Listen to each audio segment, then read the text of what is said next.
ರಾಘವ್ ಛಡ್ಡಾ ಅದೇ ನಮ್ಮ ಹೀರೋಯಿನ್ ಪರಿಣಿತಿ ಚೋಪ್ರಾ ಗಂಡ, ಆಮ್ ಆದ್ಮಿ ಪಕ್ಷದ ರಾಜ್ಯಸಭಾ ಸಂಸದ. ರಾಘವ್ ಛಡ್ಡಾ ಆಮ್ ಆದ್ಮಿ ಪಕ್ಷ ಬಿಟ್ಟು ಬಿ ಜೆ ಪಿಗೆ ಬರ್ತಾರೆ ಅಂತ ಸುದ್ದಿ ಚರ್ಚೆ ಆಗ್ತಾ ಇತ್ತು.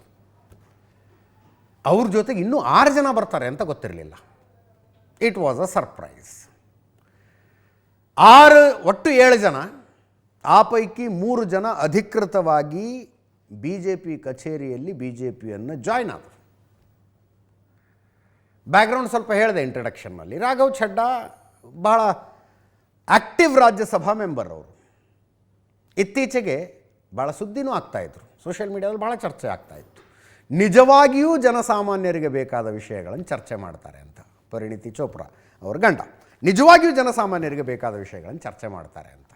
ಯಾವ ಚರ್ಚೆಗಳು ಅಂದರೆ ಹೇಳಿದ್ನಲ್ಲ, ಉದಾಹರಣೆ, ಸಮೋಸ 15-20 ರೂಪಾಯಿಗೆ ಹೊರಗಡೆ ಸಿಗುತ್ತೆ, ಏರ್ಪೋರ್ಟ್ನಲ್ಲಿ ಯಾಕೆ 120-150 ರೂಪಾಯಿ.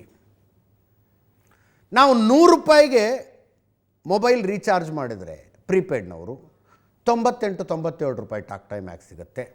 ಇಂಥ ವಿಷಯಗಳನ್ನು ಎತ್ತಾ ಇದ್ದರು. ಅವುಗಳ ಪೈಕಿ ಬಹುತೇಕಕ್ಕೆ ಪರಿಹಾರನೂ ಆಗ್ತಾಯಿತ್ತು.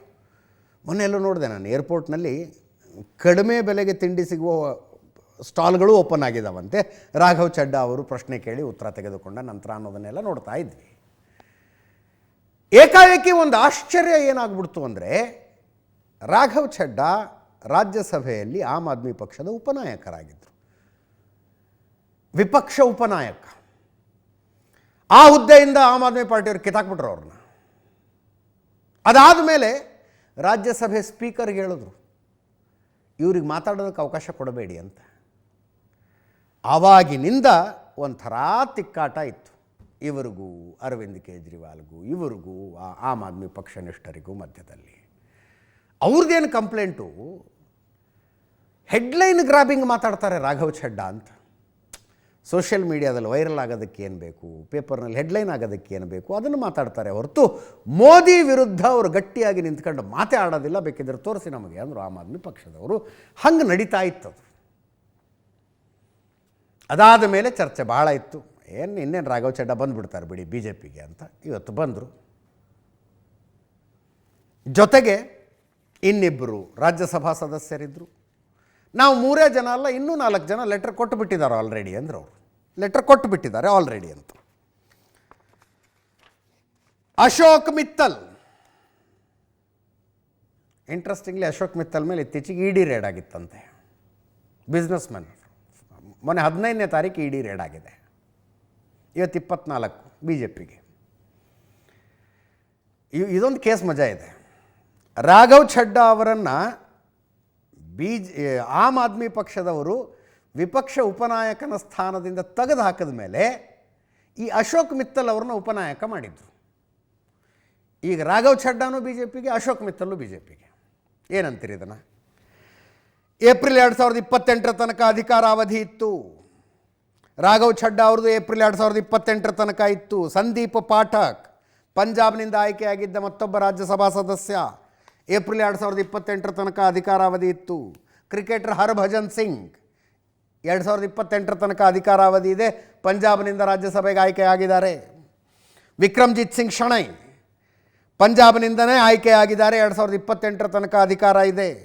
ರಾಜೇಂದ್ರ ಸಿಂಗ್ ಗುಪ್ತಾ ಜನವರಿ 2030 ತನಕ ಇದೆ ರಾಜೇಂದ್ರ ಸಿಂಗ್ ಗುಪ್ತಾ ಅವರ ಅಧಿಕಾರಾವಧಿ. ರಾಜೀಂದರ್ ಸಿಂಗ್ ಗುಪ್ತಾ, ಈ 7 ಜನ ಬಿ ಜೆ ಪಿಗೆ ಜಾಯ್ನ್ ಆಗ್ತಾರಂತೆ.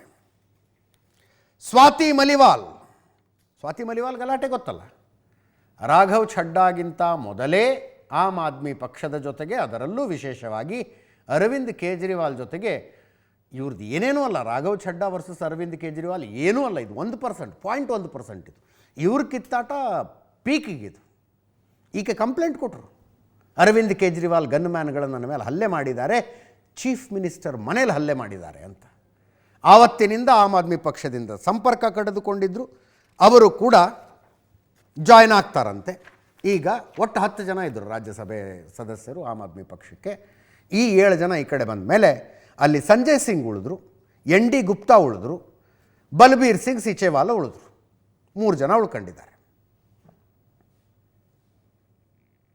ರಾಘವ್ ಛಡ್ಡಾ BJP ಸೇರ್ಪಡೆಯ ನಂತರ ಮಾತಾಡಿದ್ರು.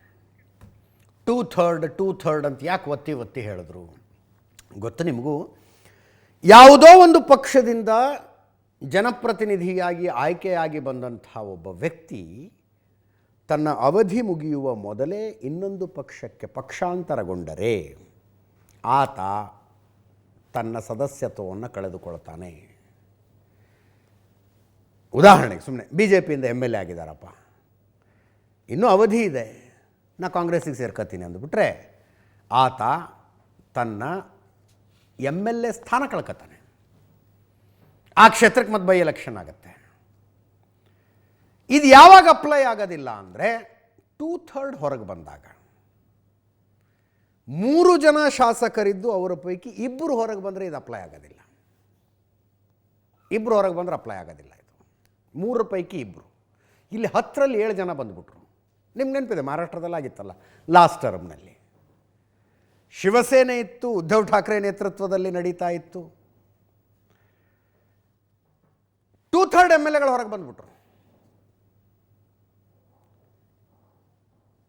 ಅಜಿತ್ ಪವಾರ್ ನೇತೃತ್ವದಲ್ಲಿ NCPಯಿಂದ 2/3 MLAಗಳು ಹೊರಗೆ ಬಂದುಬಿಟ್ರು. ಅವ್ರು ಯಾರೂ ನಿಷ್ಕಾಸಿತ ಆಗಲಿಲ್ಲ, ಅಂದರೆ ಹುದ್ದೆ ಕಳ್ಕೊಳ್ಳಿಲ್ಲ, ಅವರು MLA ಸ್ಥಾನ ಕಳ್ಕೊಳ್ಳಿಲ್ಲ. ಅಲ್ಲಿ ಬೈ ಎಲೆಕ್ಷನ್ ಅವಶ್ಯಕತೆಯೂ ಬರಲಿಲ್ಲ. ಇಲ್ಲೂ ಹಾಗಾಗಿರೋದು. ಇವ್ರು ಯಾರು ಮತ್ತೆ ಚುನಾವಣೆಯನ್ನು ಎದುರಿಸಬೇಕಾಗಿಲ್ಲ. ಎಷ್ಟು ಅಧಿಕಾರಾವಧಿ ಇತ್ತೋ ಅಷ್ಟು ಅಧಿಕಾರಾವಧಿಯನ್ನು ಇವರು ಕಂಪ್ಲೀಟ್ ಮಾಡ್ತಾರೆ. ಯಾರೋ ಅಂತಿದ್ರು, ಜಗತ್ತಿನ ಅತಿ ದೊಡ್ಡ ಪಕ್ಷಕ್ಕೆ ರಾಘವ್ ಛಡ್ಡಾ ಸೇರಿಕೊಂಡ್ರು, ರಾಘವ್ ಛಡ್ಡಾ ಮತ್ತು ಇತರರು ಸೇರಿಕೊಂಡ್ರು ಅಂತ. ಆಮ್ ಆದ್ಮಿ ಪಾರ್ಟಿಯವರು ಹೇಳ್ತಾ ಇದ್ದಾರೆ, ಜಗತ್ತಿನ ಅತಿ ಭ್ರಷ್ಟ ಪಕ್ಷಕ್ಕೆ ಸೇರಿಕೊಂಡಿದ್ದಾರೆ ಅವರು. ಈಗ BJP ಒಳಗೆ ಚರ್ಚೆ ಇರೋದು ಮಿನಿಸ್ಟ್ರೇ ಮಾಡಿಬಿಡ್ತಾರೆ, ನೋಡ್ತಾ ಇರಿ ರಾಘವ್ ಛಡ್ಡಾನ ಅಂತ. ಒಬ್ಬೊಬ್ಬರೇ ಬಂದಿದ್ರೆ ಮಾಡ್ತಿರಲಿಲ್ಲ. ಇನ್ನೂ 6 ಜನರನ್ನು ಕರ್ಕೊಂಬಂದಾಗ ಮಾಡಿದರೆ ಹೇಳೋದಕ್ಕೆ ಬರೋದಿಲ್ಲ. ಮುಂದಿನ ಸಚಿವ ಸಂಪುಟ ಪುನರ್ರಚನೆಯ ಸಂದರ್ಭದಲ್ಲಿ ರಾಘವ್ ಛಡ್ಡಾ ಒಂದು ಯಾವುದೋ ಒಳ್ಳೆ ಖಾತೆ ಕೊಟ್ಟು ಮಿನಿಸ್ಟ್ರು ಅಂತ. ಅದೊಂದೇನು, ಪಂಜಾಬ್ನಿಂದ ಆಯ್ಕೆಯಾಗಿರುವ ಮನುಷ್ಯ. ನೆಕ್ಸ್ಟ್ ಇಯರ್ ಪಂಜಾಬ್ನಲ್ಲಿ ವಿಧಾನಸಭಾ ಎಲೆಕ್ಷನ್ ಇದೆ. ವಿಧಾನಸಭಾ ಎಲೆಕ್ಷನ್ ನೆಕ್ಸ್ಟ್ ಇಯರ್. ಈಗ ಯಾವುದೋ ಒಂದು ನ್ಯಾಷನಲ್ ಚಾನಲ್ನವ್ರು ಬಹಳ ಗಂಭೀರವಾಗಿ ಸುದ್ದಿ ಮಾಡ್ತಾಯಿದ್ರು. ರಾಘವ್ ಛಡ್ಡಾ ಆಮ್ ಆದ್ಮಿ ಪಕ್ಷದ 10 ರಾಜ್ಯಸಭಾ ಸದಸ್ಯರ ಪೈಕಿ 7 ಜನರನ್ನು ಕರ್ಕೊಂಬಂದಿದ್ದು ಮಾತ್ರ ಅಲ್ಲ, 63 MLAಗಳನ್ನು ಕರ್ಕೊಂಬರ್ತಾ ಇದ್ದಾರೆ ಪಂಜಾಬ್ನಲ್ಲಿ ಅಂತ. 63 MLA. ಪಂಜಾಬ್ನ ಬಲಾಬಲವನ್ನು ನೋಡ್ತಾ ಇದ್ದೀರಿ. ಸಣ್ಣ ರಾಜ್ಯ, 117 ವಿಧಾನಸಭಾ ಕ್ಷೇತ್ರ ಇದ್ದಾವಲ್ಲಿ 59 ಇದ್ದವರು ಅಧಿಕಾರಕ್ಕೆ ಬಂದುಬಿಡ್ತಾರೆ. 59 ಇದ್ದವರು. ಆಮ್ ಆದ್ಮಿ ಪಕ್ಷ ಒಂದು ಲ್ಯಾಂಡ್ ಸ್ಲೈಡ್ ವಿಕ್ಟ್ರಿ ತಗೊಂಡಿದೆ ಅಲ್ಲಿ 2022 ಚುನಾವಣೆಯಲ್ಲಿ.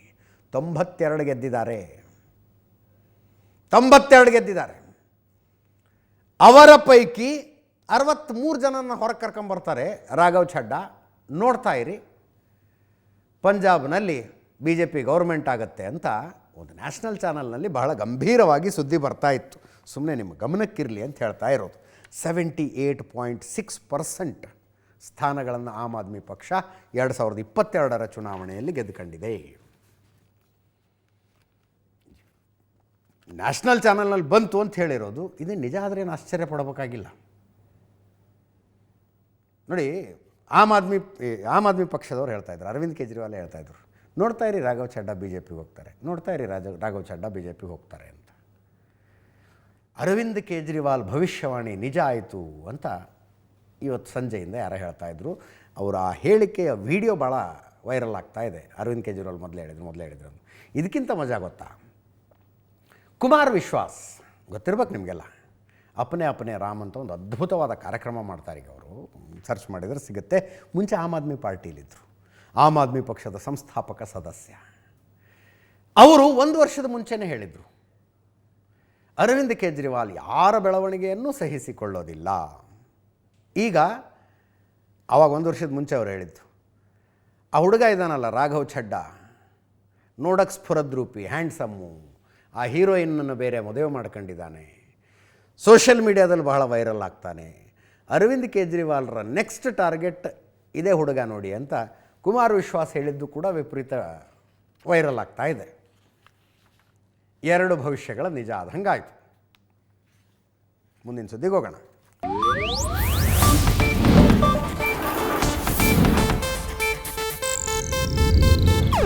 ಇದು ಏಷ್ಯಾನೆಟ್ ನ್ಯೂಸ್ ನೆಟ್ವರ್ಕ್ ಪ್ರಸ್ತುತಿ.